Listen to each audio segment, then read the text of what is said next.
పెట్టేసి సరిపోతుంది. Live start చేస్తాను. స్టార్ట్ అయింది.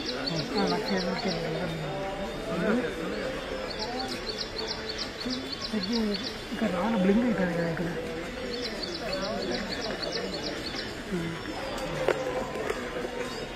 స్మూత్ పెట్టేది స్టార్ట్ చేయలేదు. చేసా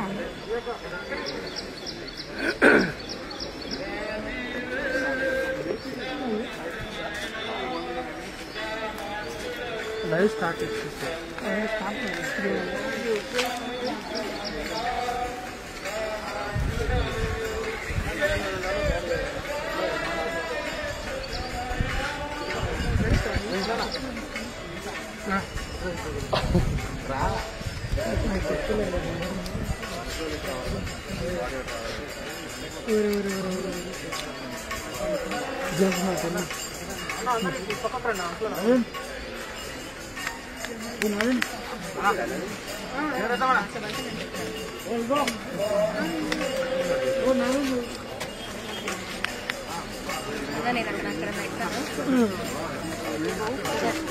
అక్కడ బాడీ అక్కడ వస్తుంది. అక్కడే ఉండండి సార్, మీరు సరిపోతుంది.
ఉండాలన్న వదిలేదు, మొత్తం పడుతుంది. సరిపోయింది సరిపోయింది. ఏం మొబైల్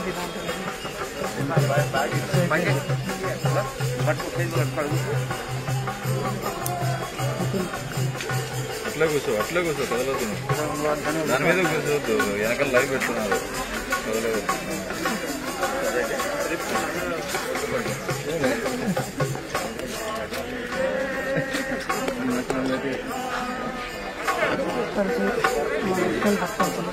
అది పైకి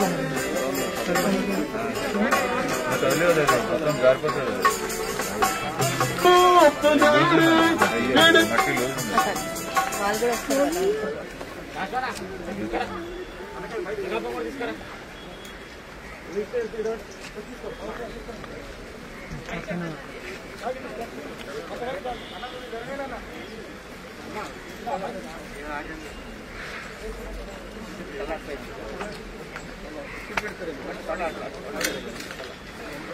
దాంతో చెప్పు.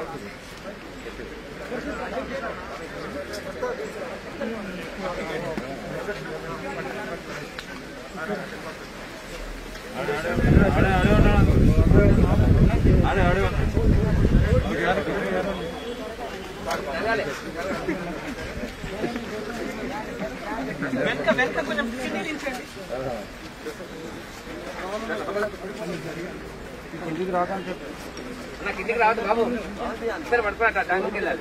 కూర్చొని ఇద్దరే పట్టుకొని వెళ్ళాలి. సరే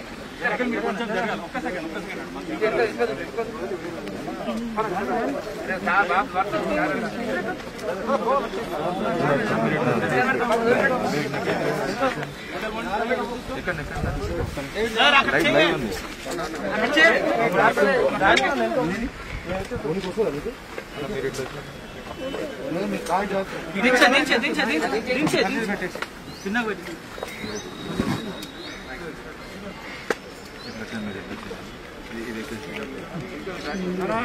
లైవ్ ఉంది అది కనపడదు. ఇప్పుడు వచ్చాను ముందుకెళ్ళి జేమ్స్ ఇక్కడ రా.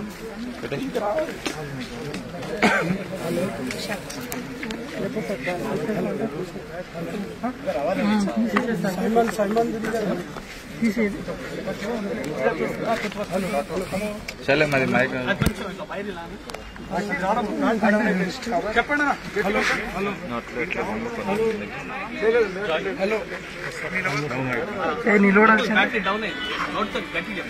ఏమైనటువంటి స్నేహితులారా, దేవుని వాక్యంలో మనందరినీ హెచ్చరిక చేయడానికి ఒక మాట ఉంది. కీర్తనల గ్రంథము 89వ అధ్యాయము 48వ వచనములో ఈ సమయంలో మనమందరం కూడా విచారించుకోవాల్సినటువంటి మాట ఒకటి ఉంది. మరణమును చూడకుండా బ్రతుకు నరుడు ఎవడు? పాతాళము యొక్క వశము కాకుండా తను తాను తప్పించుకొనగలవాడు ఎవడు అని దేవుని వాక్యం మాట్లాడుతుంది. నిలబడిన వారిలో ఆఫీసర్స్ ఉన్నారు, డాక్టర్స్ ఉన్నారు, ఇంజనీర్స్ ఉన్నారు, ప్రొఫెసర్స్ ఉన్నారు, ధనవంతులు ఉన్నారు, పేదవారు ఉన్నారు, కూలివారు ఉన్నారు. ఈ ప్రశ్న మనందరికి వేయబడుతుంది. ఏంటి ఆ ప్రశ్న అంటే, మరణమును చూడకుండా బ్రతుకునరుడు ఎవడు?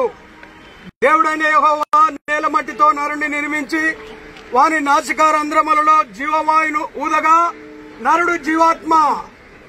దానికి అర్థముంది బైబిల్లో.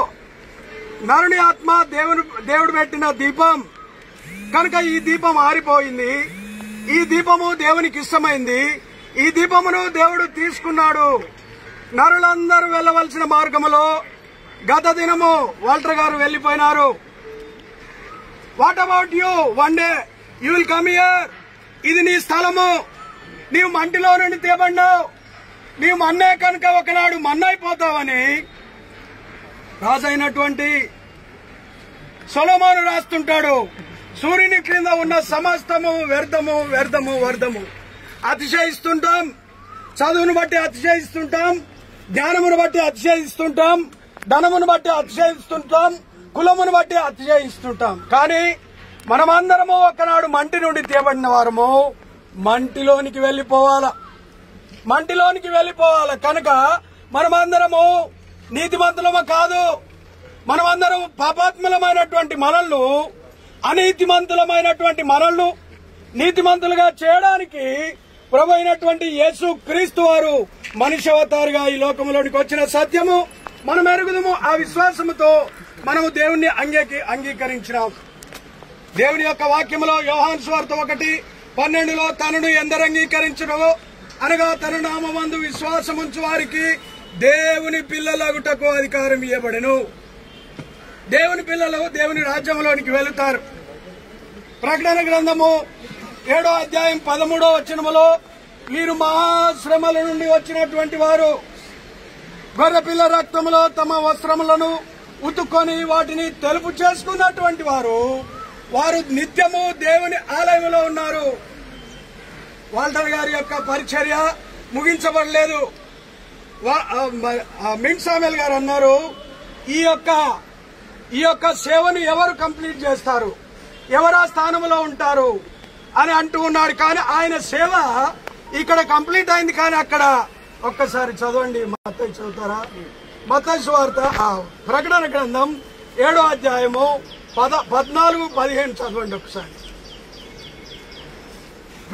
ప్రకటన గ్రంథం 7వ అధ్యాయము 14-15. అందుకు నేను అయ్యా నీకే తెలియనగా అతడు ఇలాగ నాతో చెప్పాను, వీరు మహాశ్రమల నుండి వచ్చినటువంటి వారు గొర్రెపిల్ల రక్తములో తమ వస్త్రములను ఉతుక్కొని వాటిని తెలుపు చేసుకున్నటువంటి వారు దేవుని సింహాసనం ఎదుట ఉండి రాత్రింబగలు ఆయన ఆలయములో ఆయనను సేవించుచున్నారు. సింహాసనం ఏమైనటువంటి సహోదరుడా గ్రహించు, ఆయన ఆలయములో ఆయనను సేవించుచున్నారు. ఆయనను సేవించడానికి అక్కడ 16వ వచనములో దేవదూతల సమూహం ఉంది.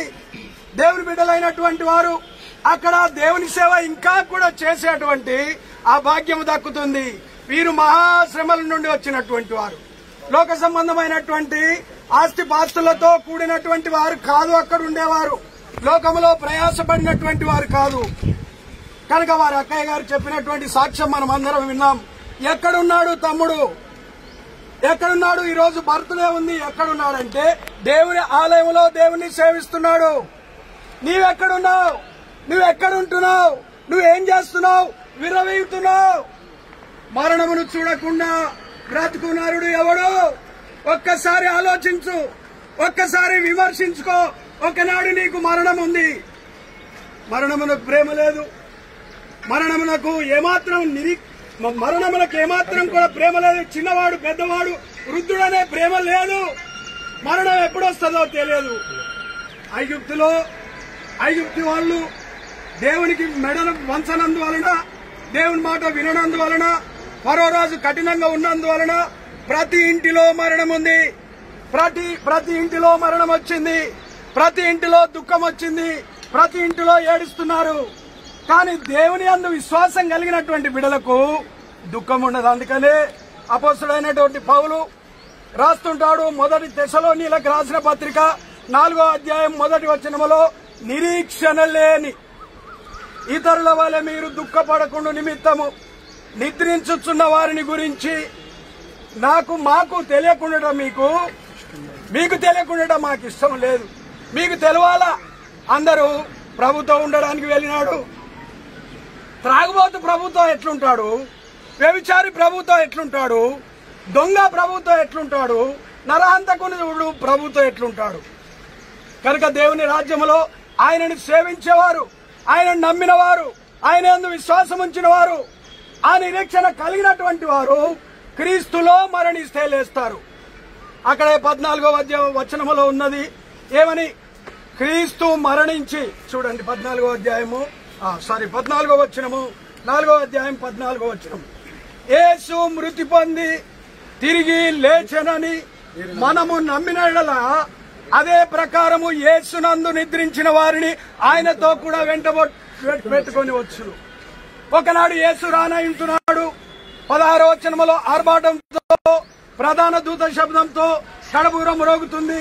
మృతులు లేపబడతారు. ఎంత మంచి బాక్స్ తెచ్చినారు చూడండి. ఎంత మంచిగా ఆయనను ఎంత చక్కగా సాగనంపుతున్నారో చూడండి. ఎంత మంచిగా వీడ్కోలు చేస్తున్నారో చూడండి. కొన్ని ప్రాంతాలలో నా చిన్నతనంలో పెద్ద బండరాళ్లు పెట్టేటువంటి వారు, బండరాళ్లు పెట్టి భద్రం చేసేటువంటి వారు. ఆనాటి నిరీక్షణ ఏంటంటే, ఒకనాడు మా యొక్క పితరుడు లేస్తాడు, మా తండ్రి లేస్తాడు, నా భర్త లేస్తాడు, లేకపోతే నా సహోదరుడు లేస్తాడు. మనమందరం ఇక్కడ పరదేశులం మాత్రమే. అందుకనే అపోస్తుడైనటువంటి పేతురు రాస్తాడు, ప్రియులారా మీరు పరదేశులు, యాత్రికులునై ఉన్నారు.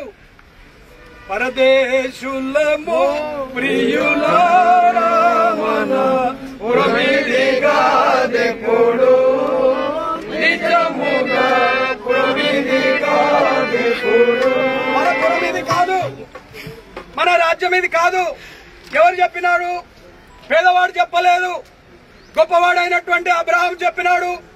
దేనికి దేవుడు శిల్పియు నిర్మాణకుడు పునాదులు గల ఆ పట్టణం కొరకు ఎదురు చూసినాడు. ఆ పట్టణంలో నీవు ఉండాలంటే యేసునందు విశ్వాసం కావాలి. అలాంటి విశ్వాసం నీకుందా? నీ పేరు ఏదన్నా కావచ్చు, బైబిల్లో ఉన్న ఏ పేరైనా కావచ్చు. కనుక ఆ పేరుకు తగినటువంటి జీవితం నీకుండాల. వాల్టర్ గురించి ఏదో ఒక పోయం రాసినట్టుగా చదివినాడు ఒక సహోదరుడు. వాల్టర్ అనే పేరుకి అర్థం చదువుతూ వచ్చాడు ఆయన. కనుక నీ పేరుకి అర్థం ఉందా? దేనికి దేవుడు శిల్పియు నిర్మాణకుడు పునాదులు గల ఆ పట్టణం కొరకు అబ్రహాము ఎదురు చూసినాడు. ఆ పట్టణము ఆకలి లేని పట్టణము, దాహము లేని పట్టణము, నిత్యము ఆనందము కలిగించే ఆ పట్టణము. అది క్రొత్త యెరూషలేము. ఆ రాజ్యంలో నువ్వు ఉండాలంటే యేసునందు విశ్వాసం ఉంచు. క్రైస్తవుడిగా నేను క్రైస్తవుడుగున్నాను, నా యొక్క భాగం ఇస్తున్నాను, నేను సంఘములో ప్రెసిడెంట్ ఉన్నాను, నేను సంఘములో సెక్రటరీ ఉన్నాను, ఐఎమ్ ఏ స్పీకర్, అని నువ్వు అనుకుంటున్నావు. కానీ దేవుని వాక్యం ఏం చెప్తుందంటే ప్రకటన గ్రంథము 21వ అధ్యాయము 8వ వచనములో వీరికి వారు అవిశ్వాసులు, అసహ్యులు, నరహంతకులు, వ్యభిచారులు, మాంత్రికులు, విగ్రహారాధికులు, అబద్ధికులందరూ అగ్ని గంధకములతో మండుగుండములో పాలు పొందుతురు. ఇది రెండవ మరణం. రెండవ మరణం నుండి నీవు తప్పించుకోలేవు. అక్కడే మరి 20వ అధ్యాయం 11వ వచనంలో ఉన్నది చూడండి. ఏంటి? గొప్పవారేమి, కొద్దివారేమి, మృతులైన వారందరూ ఆ సింహాసనం ఎదుట నిలబడి ఉండాలా. అప్పుడు తీర్పు జరుగుతుంది. మనం విన్నాం, రాత్రి విన్నాం, ప్రొద్దున విన్నాం, ఇప్పుడు విన్నాం. ఏంటి? నిజమే. వారు తమ ప్రయాసములను మాని విశ్రాంతి పొందుతున్నారు. వారి క్రియలు వారి వెంట వెళ్ళను. వారి క్రియలు వారి వెంట వెళ్లిపోయినాయి. ఆ క్రియల గురించి దేవుని సింహాసనం ఎదుట నిలబడేవారుగా ఉన్నావా? నేను నిలబడినప్పటికీ స్వాగతిస్తాడు నా ప్రభు. నా కొరకు శ్రమ పడినాడు, నా కొరకు రాళ్లతో కొట్టబడినాడు, నా కొరకు ఈడవబడినాడు. స్టెఫెనును గురించినటువంటి సత్యం ఇప్పుడే వినొచ్చినాం. ఏంటి? ఆ స్టెఫెను ఈ లోకములో భయంకరమైనటువంటి స్వార్థ సేవకుడుగా ఉండి మరణించినప్పుడు యేసు క్రీస్తు వారు తన సింహాసనం మీద లేచినాడు. నీ పేరు స్టెఫెన్ కావచ్చు, you're a Steven. What about you Steven? నువ్వేమనుకుంటున్నావు? నీకు విమర్శ ఉంది. నరులందరూ వెళ్లిపోయిన వారి మార్గంలో వాల్టర్ గారు వెళ్లినారు. ఒకనాడు నిలబడిన నీవు, చెప్పే నేను, మనమందరం కూడా యాత్రికులం ఇక్కడికి రావాల్సిందే. ఇక్కడ స్థలం దొరకట్లేదు, ఇక్కడ స్థలం దొరకట్లేదు. కానీ దేవుని ప్రజల కొరకు దేవుని రాజ్యంలో స్థలము ఏర్పాటు చేయబడింది. అందుకనే ప్రియమైనటువంటి స్నేహితులారా, ఓ స్నేహితుడా, నీవినాడు ఒక నిరీక్షణ కలిగి ఉండు. ఏ విషయంలో కలవరపడుతున్నావు, ఏ విషయంలో అక్షయపడుతున్నావు? ఒకనాడు ఈ లోకాన్ని విడిచిపెట్టాలి నువ్వు. మీ హృదయములను, యోహాను సువార్త 14వ అధ్యాయం 1వ వచనములో, మీ హృదయములను కలవరపడనీయకుడి. మీరు దేవుని యందు విశ్వాసం ఉంచి ఉన్నారు, నా యందును విశ్వాసం ఉంచుడి. నా తండ్రి ఇంట అనేక నివాసములున్నాయి. నేను వెళ్లి మీ కొరకు స్థలం సిద్ధపరుస్తాను. నేనుండు స్థలములో మీరును ఉండులాగిన మరలా వచ్చి మిమ్మల్ని తీసుకొని పోతాను. వాల్టర్ గారు భగత్ సింగ్ గారు ప్రక్కన నిలబడ్డాడు. ఒక త్రాగుబోతు అయితే నిలబడినా, ఒక వ్యభిచారి అయితే నిలబడినా, ఒక దొంగ అయితే నిలబడినా, ఒక పాపాత్ముడు నిలబడే స్థలమేనా? వాల్టర్ గారు ఫారినర్స్ కు ట్రాన్స్లేషన్ చేసినాడు. గోల్డ్స్వర్త్ గారికి, లేకపోతే డీనా కాంగ్రెన్ గారికి, లేకపోతే ఆ యొక్క ఇంకా చాలా మందికి ఆయన చేస్తూ వచ్చినాడు. కనుక ఎమాయిమీలకు, గొప్పవారికి, ప్రసంగికులకు ట్రాన్స్లేషన్ చేసినాడు. తన వంతుగా తన పనిని ముగించినాడు. చూడండి, ఒక్క మాట చదివి నీవు దావీదు లాంటి రాజు అయినా, నువ్వు ఎవడవైనా, ఎలాంటి వాడవైనా, దావీదు చేసినటువంటి పని ఏంటో చూడండి. అపోస్తల కార్యములు 13వ అధ్యాయము 36వ వచనము నేను చదువుతున్నాను. దావీదు దేవుని సంకల్పము చొప్పున తన తరం వారికి సేవ చేసి నిద్రించి తన పితరుల యొద్దకు చేర్చబడి కుళ్ళిపోయాను గాని దేవుడు లేపినవాడు కుళ్ళు పట్టలేదు. దావీదు రాజయ్యుండి ఆయనకెంత మంచి మనసు. ఆయన అన్నాడు, ప్రజలందరూ చెప్తున్నారు దేవుని మందిరానికి వెళ్దామంటే, దేవుని మందిరముకు వెళ్దామని జనుడు నాతో అనినప్పుడు నేను సంతోషించి తిని. దేవుని ప్రజలను నడిపించే నాయకుడిగా ఉన్నాడు. ఒక పేదరికము నుండి వచ్చిన ఒక గొప్పవాడుగా, ఒక రాజుగా ఉన్నాడు. దేవుణ్ణి గణపరిచినటువంటి వాడుగా ఉన్నాడు. వాల్టర్ గారి యొక్క జీవితంలో దేవుణ్ణి గణపరిచినాడు.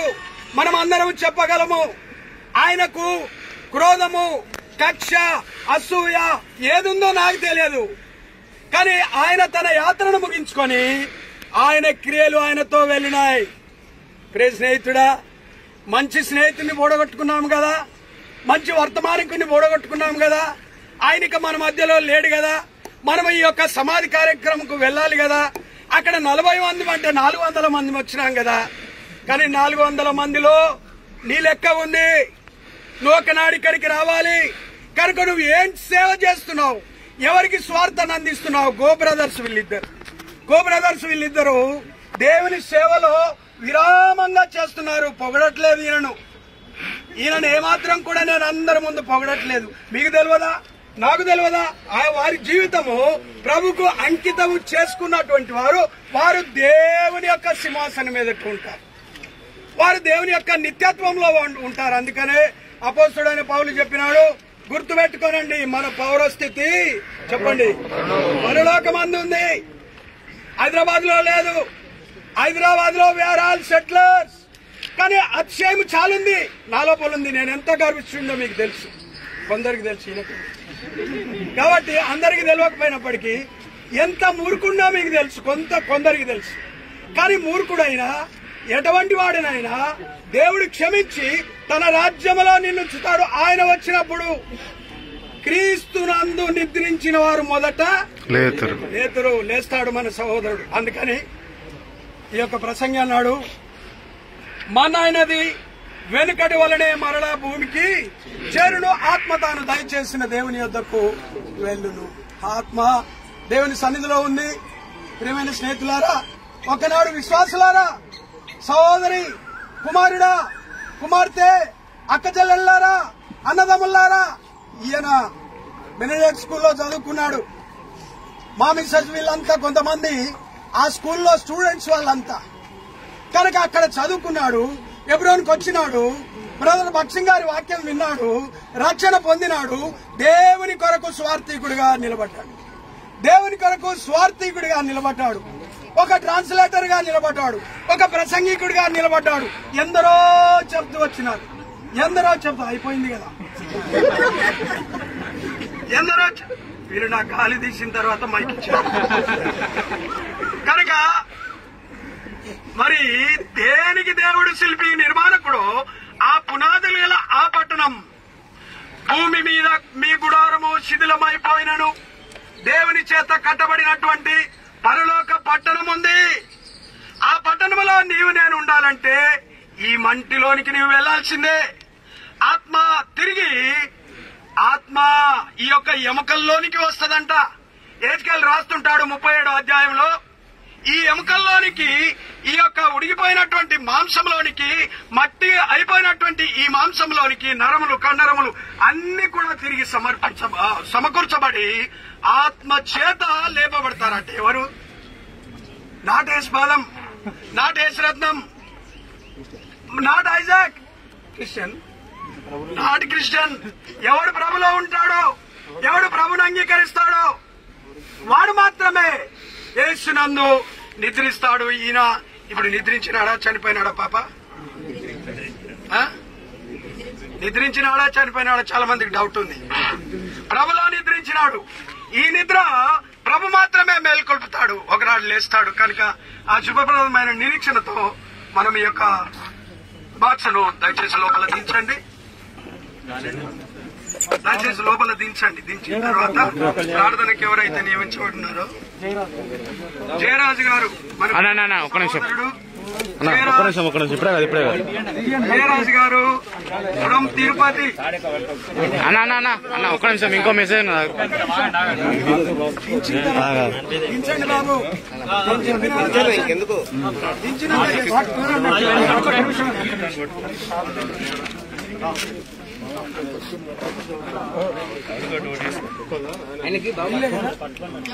వస్తుందా దింపనీకి?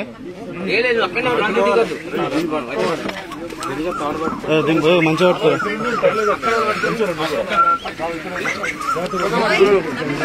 ఒక్క నిమిషం పట్టుకో ఫోన్.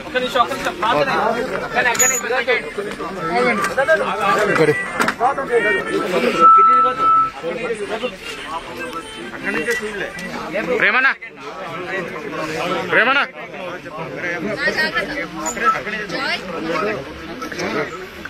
మన పాపాలన్నింటినీ సెలవులో మోసుకొని రక్తంలో పోయి సమాధి చేయబడి తిరిగి లేకపోవడం ద్వారా పాపమైన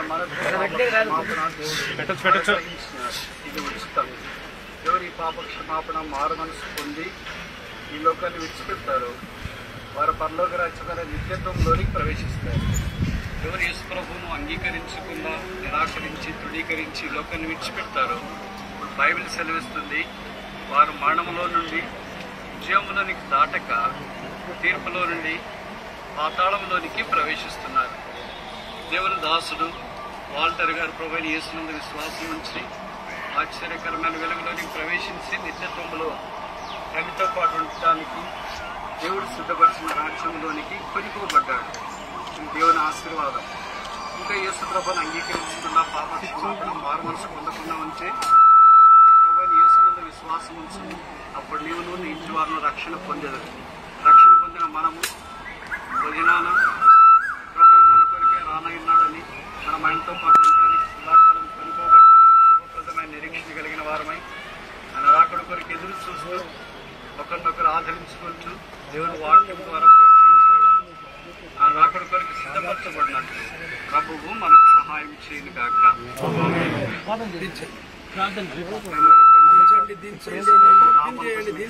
చెల్లిస్తున్నాము యేసు ప్రభు ద్వారా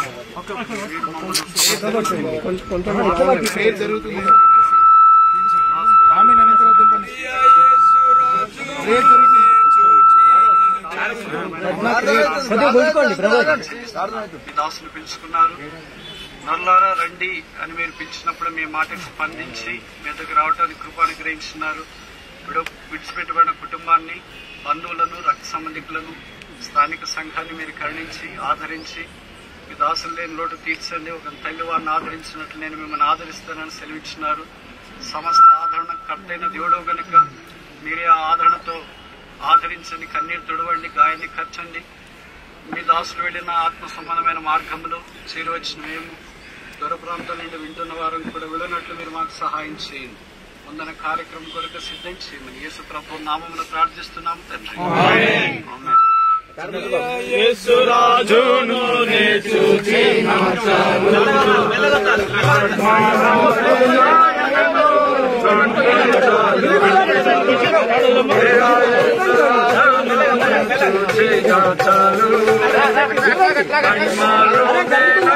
గుంజరా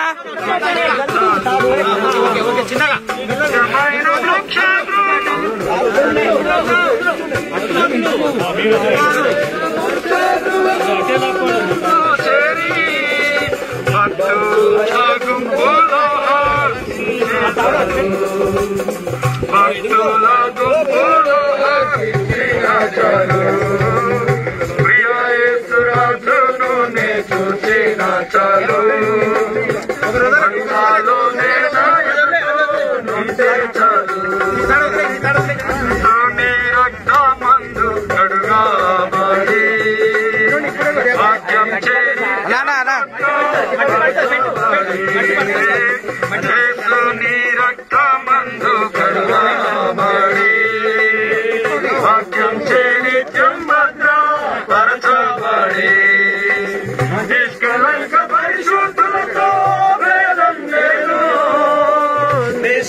మహిమాలోనే నాయనతో ఉంటే చాలు నిత్యమైన మోక్ష గృహమునందు చేరి భక్తుల గుంపులో హర్షించిన చాలు.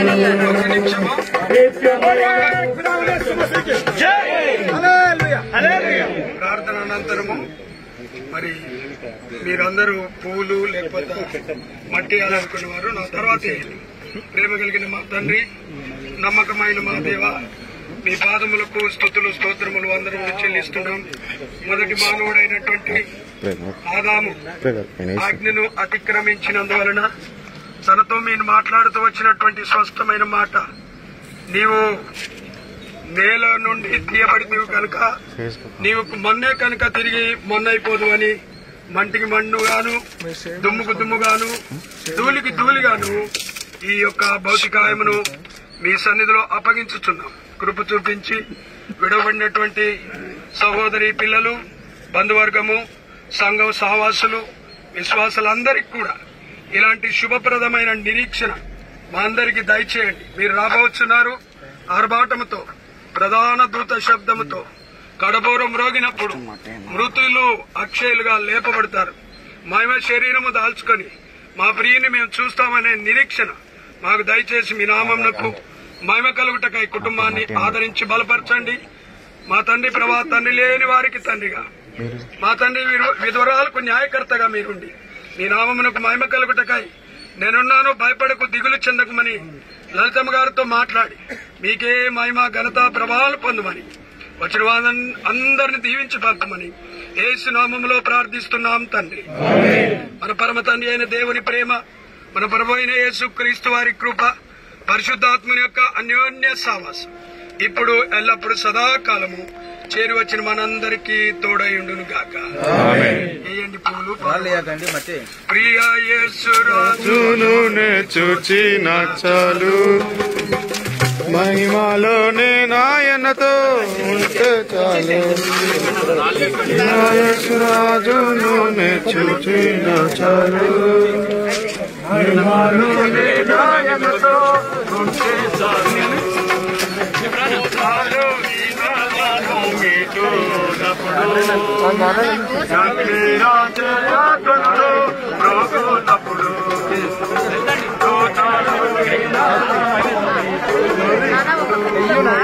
అదా నాకు అన్నకి అన్నకి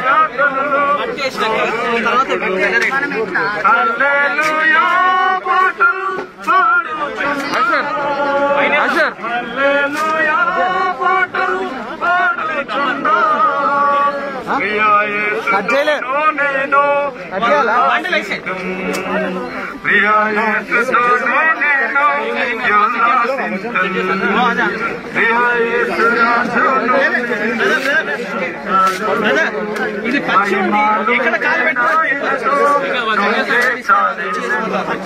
నిత్యమైన మోక్ష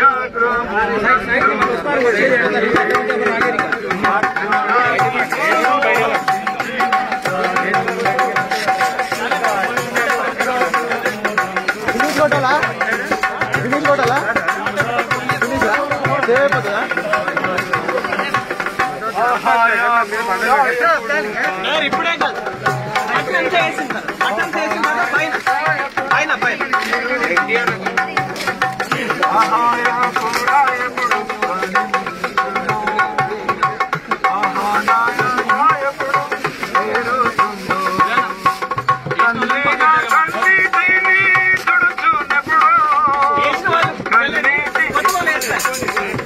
మట్టి వేసిన వాళ్ళతో ఎలాంటి కనిచ్చి మిగతా వాళ్ళు చేస్తారు. పూలు కానీ మట్టి వేసి వాళ్ళు వేసి దూరం వెళ్ళిపోండి.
నిరీక్షణతో ఇచ్చిన యేసుక్రీస్తు వారికి హల్లెలూయా.